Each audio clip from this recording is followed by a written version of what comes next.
Ops, walang mayordama. Dahil hindi uso rito sa lugar namin ang mayordama. Wala ring libro na mayordama yung pagkaka-design ng kanilang ginawa. Kaya hindi ako nagbablog ng mayordama. Pwedeng mamili. Okay, tuloy na natin ang labanang Willie Tukuran versus Meliton. Bago tayo magdaldalan, ipakita ko muna yung kanilang naging laban. Okay, itong puti ang kay Meliton. Itong orange ang kay Willie Tukuran. Okay? Unang sulong si Meliton. Okay, panoorin natin.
Okay, so ang resulta ng kanilang laban sa Game 7 ay tabla. Okay, so ngayon, damadaldala naman tayo.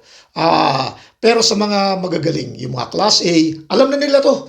No? O baka mas maganda pa ngayong tirada nila kaysa dito sa ipapakita ko. Okay? Doon mas sa mga beginners, maganda to. Dagdag ka naman din. Okay? Itong dilaw, umpisa na natin. Itong dilaw, ang kay Meliton. Itong blue, ang kay Willie Tukuran. Tumira si Meliton ng 115. Yan. Nag-313. Pagkatapos, nag-15-14, sumubo. Pagkatapos, tinira dyan. Yun. Siyempre, kadalasan 116 talaga. Nag-314. Ginilid ni Willie. Yan. Yan ang tirada ni Willie kapag tumira siya ng 313. Ginamit niya rin yan nung naglaban sila ni Joy Pagadian. Pero tumabla din. Okay. So, sumunod, nag-5-1. Yan. Sinayang ng 7-2. Yan yung signature move ni Willie Tukuran. Pagkatapos, siyempre, kadalasan, pwede na naman ito, ganyan, no? Another way din. Tapos, saka sasayangin. Dito, pinakainan kagad. Yan. Pagkatapos, ginanon. Tira ng blue, tumira ng 5-1. Nag-9-5 naman. Nung mag-116, tinira naman ng 5-4. Tapos nung mag-9-5, tumira ng 8-3. Kinahon kagad. Pero may gamit to kung bakit tinira tong 8-3. Ano ang purpose? Okay. Kasi meron iba, itong tinitira eh.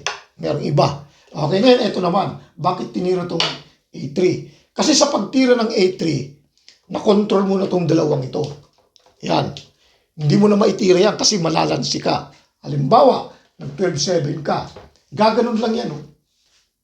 Pagkakain ng ganon, igaganon na. Siyempre, 3. Obligado yung 3. Kita na kung saan babagsak. Kakain ng 3. Dama. Lugi na isa pero may dama naman. Okay? Siyempre, lamang na yun. Balik ko lang, ha? Yan. Ganon din. Kapag ito naman ang binaba, lansi pa rin. Ganon pa rin gagawin, no? Mas malupit pa nga to, mas matindi to. Tapos sakay gaganon. Kakain ng 3. Tapos kakain ng 3, dito naman yung ngayon dadama. Kakain pa to, may bahaw. Wala na. Sarado. Okay, balik ko lang, ha? Hmm. Yan. So nakita na ko anong purpose nitong A3. So itong dalawang ito, na-control na. Hindi na maitira ang dalawa. Ngayon, ang pwedeng maitira nito, ito. Yan yung sa actual na laban ni Willie. Pero pwede rin naman ito. Yan. Mag 5-1, pwede yan din yung titira. Pag tumira ng 5-1, ang ititira mo ay 11-6. Yan. Di ngayon, anong ititira? Isa, dalawa, tatlo, at apat. Okay. So, tingnan natin, isa-isay natin. Kapag ka ito ang tinira, halimbawa, medyo mahina yung kalaban. Pag itong tinira, medyo hirap na. Kaya mali talaga itong tira na 10-5. Medyo hirap na yung blue kapag yun ang tinira. Ano ang gagawin? Gagano lang yan, 6-1 lang yan. Siyempre, hindi ka na pwedeng gumano. Dahil may ganyan, no? Lansay, dadama rito, di ba? Pagkakain dito, gakain ng dos. Lugi pa ng isa. Okay, balik natin. So, ibig sabihin, na-control to. Dahil sa pagtira mo ng 6-1. Ngayon, dalawa na lang pagpipilian niya. Itong 12-7 tsaka 11-7. Pero sa dalawang yan, kahit alin ang unahin niya, same as lang. Doon pa rin mapupunta. Kaya kahit na ito itira niya, kahit ito, ganun pa rin. Halimbawa, ito ang tinira. Yan. Dito ka lang. Pag tumira ka ng iba, nagkamali ka, hindi mo alam yung dilaw. Halimbawa, tumira ka dito, tumira ka dyan. Dilaw naman ang mahirapan. No? Kumbaga, kabilaan pa sila dyan. No? Dilaw ang mahirapan. Kaya, magwa 115 ka na kagad. Di parang hindi na ito makagano, no? Isang lang ititira mo, ito. Diba? Ngayon, pag tira ng 7-2, wala na iba, Puro sacrifice na. Dito na talaga ititira. Yan. Ngayon, pag tira mo dyan, ito naman ngayon ang ititira. Yan. Yan ang gagawin. Okay. So, pag tira dito, ano na ang magandang ititira niya? Bawal na to Bawal na, di ba? Ito na lang ititira niya, ito tsaka ito. Pwede siyang gumanon or pwede siyang 12-7. Pero, sa dalawang iyan, kahit alin ang unahin niya, same as pareho ang kapupuntahan. Ibig sabihin, kahit alin doon, ganun din ang resulta. Halimbawa, ito ang tinira. Di tatakpan mo lang. Ano susunod na tira? Wala na. Pag ginanon niya, wala na, gagano na. Talo na daw. Okay. Ano pag titira? Wala na. Magsasacrifice na. Lugi na. Balik natin, Yan. Kanina, yan. Kanina, ginanon. Paano kung ito ang unahin? Gaya ng sabi ko, same as. Ganun pa rin. Ito lang titira mo. Huwag mo igaganon. Baka may tumabla pa yan. Dahil luluwag yung sa kanya. Dito na lang. Yan. Kasi wala na siyang ibang ititira. Puro pakain na dito. Puro pakain dyan. Gaganon pa rin siya. Wala na. Papakain mo na doon. Sa pormadang yon, talo na siya. Okay? So, ibalik natin, ibang variation naman. Okay. Ulitin na lang natin ulit sa opening. Para hindi makalimutan. 115, 330, nagsubo, nagreal. Yan. Pagkatapos, nag-116, nag-314, nag-1630, nag-51. Yan. Nung mag-51 na, sinayang ng 7-2, dinipensahan, kumain doon. Okay. Tumira ng 5-1, nag-9-5. Nag-116, nag-5-4. Nung mag-9-5, A3. Yan. Alam niyo na kung bakit A3. Para makontrol itong dalawang ito. Okay. Ito yung actual na laban. Pero bigyan mo natin iba pang variation para makuha natin kung talaga para sa talaga. Tumira dyan. Okay. Pag tira dito, ito ang ititira. Yan. Ngayon, pinakita na natin ito Di ba?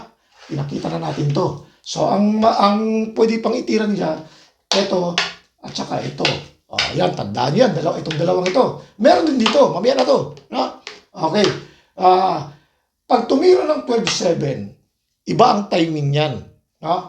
Pag tumira ng 11-7, iba rin ang timing. Tandaan nyo na, huwag nyo ipaglilito yan. Okay. Pag nag-12-7, ang ititira mo, ito. Huwag to. Baka ikaw pang maipit yan sa bandang huli. Kasi pag yan ang tinira mo, papasok na yan si Jan. O, pag sayang, wala ka ng pandepensa. Ha? Okay, balik natin ha. O, yan. Kapag ka 12-7 ang tinira, tandaan yan ha, 10-5 lang. Ngayon, kapag ka nag-11-7 naman, saka ka naman ngayon mag-6-1. O, magkakaiba. Okay? O, unahin natin yung 12-7 kung bakit. Pag 12-7, dito lang. Yan. Bakit? Kasi pag sinayang, siyempre gagawin na. O, pagkakain, dito ka na. O, hindi pwedeng sayangin. Balik natin. Ngayon, kapag gumanya naman siya, o, hindi gagawin mo na, dadama ka na. O, pagkain, butas. Diretso ka na doon. O, balik natin. So, delikado itong dalawang to. Ano ang gagawin niya? Ito na. Yan na lang. Pag 10-5 niya, ang magiging resulta, magiging same as na doon sa kanina na pinakita ko. 6 nga lang. O, wala na Ano ang gagawin niya? Pag gumanon siya, igaganon mo yan O, pagkakain, dama ka na doon. Balik natin ha. O, so, ibig sabihin, eto na lang. O, yun. Gaya na sinabi ko, magsi-same as doon kanina. O, tatakpan mo lang. Yan, pag gumanon siya, o gumanon, pareho lang. O, halimbawa, ito yung inuna. O, dito ka lang. Huwag mong gaganon, ha? Baka umaya, lumuwag pa sa kanya. Dito na lang. Wala na siyang ibang titira Ito na lang, O, pag ginanon niya, pasok doon, lanse, talo na yan. Ha? O, balik natin, ha? O, ganyan kanina. Paano kung itong inuna? O, sabi ko nga, same as lang Tatakpan mo lang. O, wala na, O, pag ginanon, lanse na. Okay? So, balik natin. Baka may ibang variation naman, ha? Balik natin. Okay? So, ulitin na lang natin ulit sa simula, para hindi makalimutan. 115, 313, 1514, kumain, 216, nag-414. Yan. Pagkatapos, nung mag-116, 314. Kasi itong tirada nito, pag nag-1613, yan kasi yung luma. Yung medyo bago, 5-1, yan yung madalas nating nakikita. Okay, tumira ng 16-13. Pag tira ng 16-13, yan talaga tinitira 5-1. Tapos saka ng 7-2. Pwede rin ito, gano'n, Tapos gaganon di ba? Another way yun. Ano pa rin yun, kabilaan pa rin yun. Dito tayo sa example, yan. Okay. Pagkatapos, nung mag-5-1, mag-9-5, nung mag-116, tinira doon. Nung mag-9-5, nag-8-3. Yan. Mamaya natin itong actual na laban. Yun yung actual na laban Okay, pinakita na natin to. Hindi yan pwede, lanse, nag-5-1. Pagkatapos nag-11-6, pinakita na natin to. Agrabyado. Pinakita na rin natin itong dalawang ito. Agrabyado. Dito naman tayo, paano kung nag-115? Yan. Kapag nag-115, siyempre, kapag nagkamali yung dilaw naman ang mahihirapan yan sa ganyang pormada. Okay, kaya pag nag-115, papakain mo na, aatras ka na. Yan. Pagkain niyang ganun, dyan, itong unahin mo para lumuwag yung sayo. Kain ka dito, pagkatapos kumain ka dyan, pagkatapos saka mo atasan dyan. Yan. Wala nang wala nang lugi. Pero, maganda yung posisyon ng dilaw. Walang lugi. Maring may tabla siguro yan. Kaya lang, pagka medyo mahina yung kalaban, mahihirapan. Okay, so, kumain dito, tira ng blue. Pwedeng gumanyan. Pwedeng gumanon siya. Pwedeng gumanyan. Pwedeng gumanon. Tapos igaganon. Yan, tignan niyo yung posisyon, Hindi makaporma yung tatlo. Pagkatapos, saka igaganon. Ano pang gagawin niya? Pwede niyang iganon. Pwedeng itong pangtitira para pag sinayang may pantakip. Okay. So, pag ito naman kasi titira, maagrabyado kasi sasayangan na Tatakpan siyempre. Pag takip, igaganon. Medyo mahirapan, hindi siya pwedeng gumanon. Dahil pagkakain, may ganon na. Mamaya, di ang gagawin niya, tatakpan. Pag tinakpan niya, gaganon muna. Maiipit. Balik natin, Balik natin. Yan. So, ano ang posibleng, yan. Ano ang posibleng tira? Malamang pwede rin dyan para may depensa ito.